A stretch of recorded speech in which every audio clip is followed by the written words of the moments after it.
During the night, Pharaoh summoned Moses and Aaron. Up, leave my people. You and the Israelites go worship the Lord as you requested. Take your flocks and herds as you have said, and go. And also bless me. Still has to get something in there. It's like, also, bless me, please? Please? uh, so, yeah. Obviously, that you'll never see my face again with this threat made in anger. Anyway.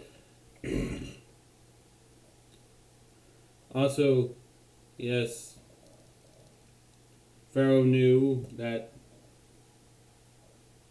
letting the Israelites go there is not that easy. Not that hard to just go what you can. The Egyptians urged the people to hurriedly leave the country, for otherwise, they said, we will all die.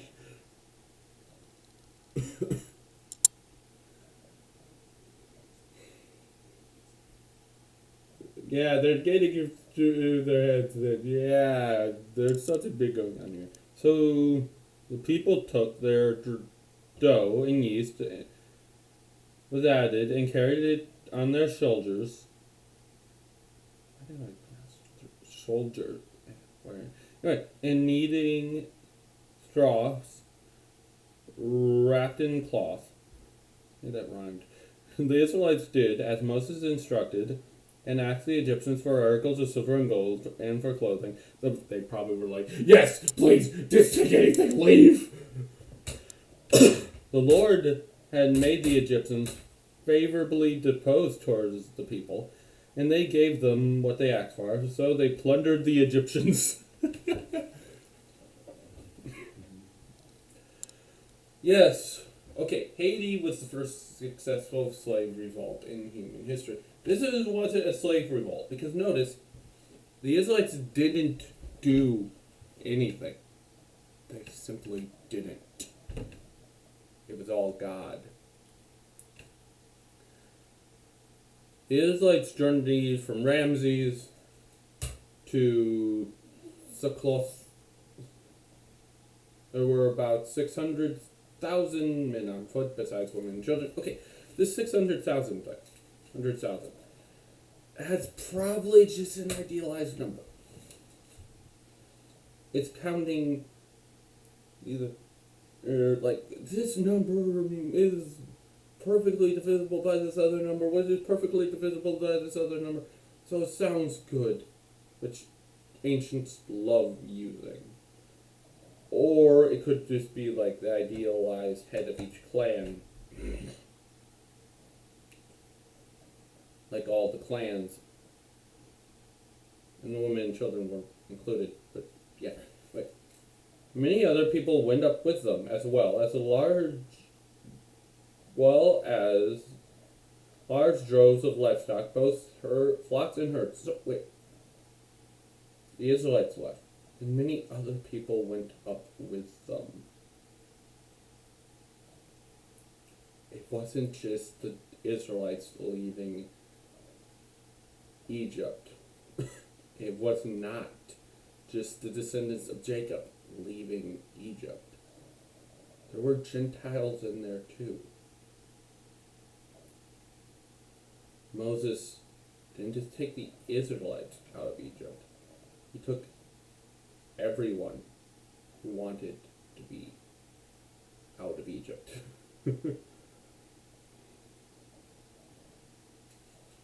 Yeah.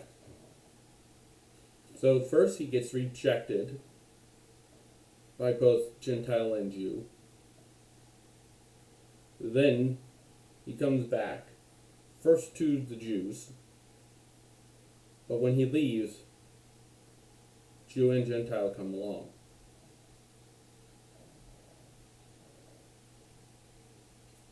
Sound familiar?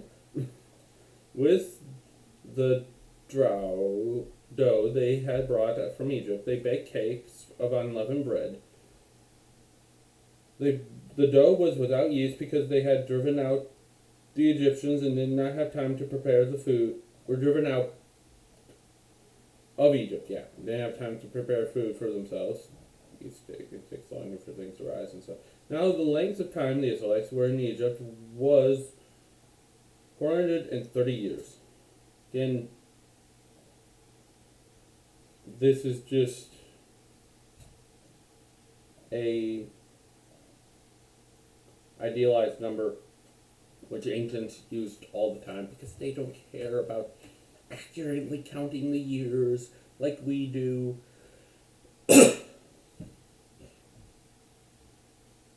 That's a modern day phenomenon. They just simply don't. Also, this. Yes, and in the Pentateuch and Septuagint, Egypt and Canaan. That's also fine. Inspiring philosophy in ancient Egypt and the Bible. I've done videos on this. Anyway, at the end of the 430 years, to that very day, all the Lord's divisions left Egypt. All the Lord's divisions.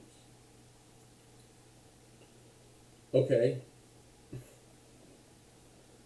That just talk about the Israelites, both Jew and Gentile. I'm using the modern day terms because it's easier. Yeah. The nation of Israel was not made up of just descendants of Jacob.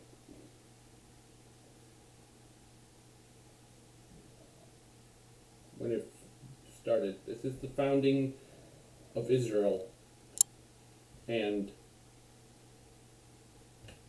multiple people are coming.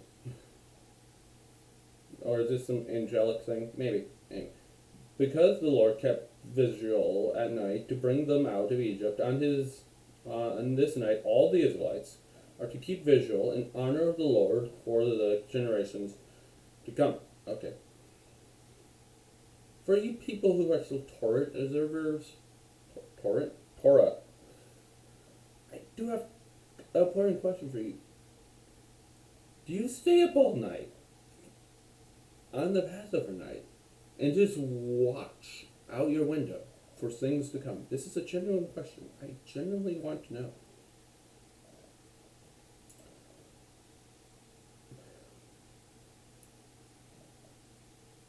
Yes. So, that is the Exodus. Now, why would they make this all up? Think about it. Why would you make up a story where you have done absolutely nothing to get yourself out of slavery? If they were just a bunch of Canaanites, why would they say that their original ancestor was a foreigner in the land, and that they went down to Egypt for a while? They became slaves, and then their God had to rescue them after much bemoaning from them. Why make that up? Why? Why make that up? Okay, next time we're going do some things different. I already read through the entire Bible once, and I'm not getting, it doesn't seem like I'm getting any views on it. I'm changing things up. Anyway, there's tons of proof and evidence the Exodus did happen. Like, yeah, it did. There's no reason to say it didn't. At that point, you're just calling the Israelites liars for some reason.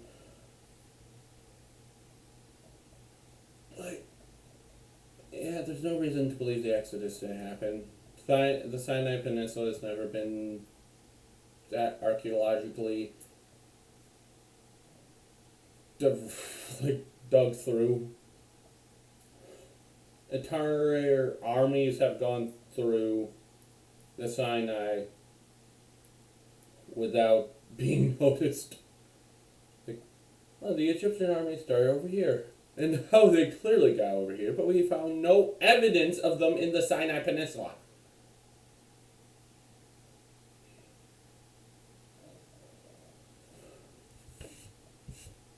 Also, yeah, the Egyptians wrote mainly on papyrus, the everyday events. Those are all gone.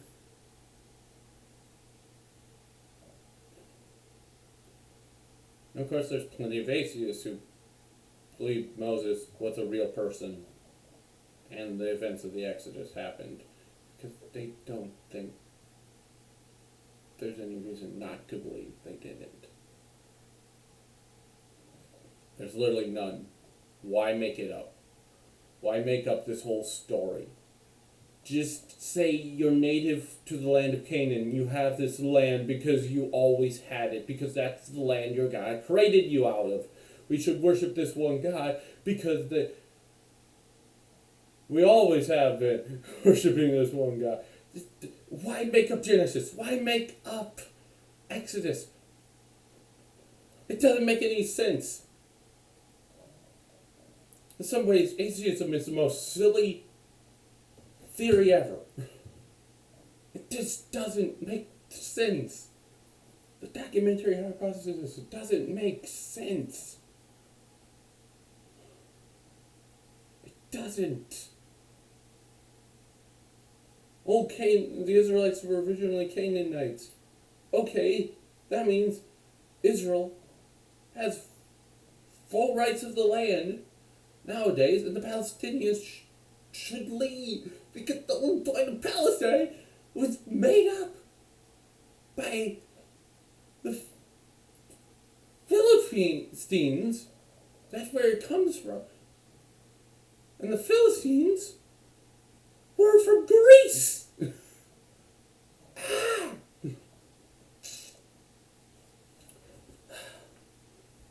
Anyway, see you next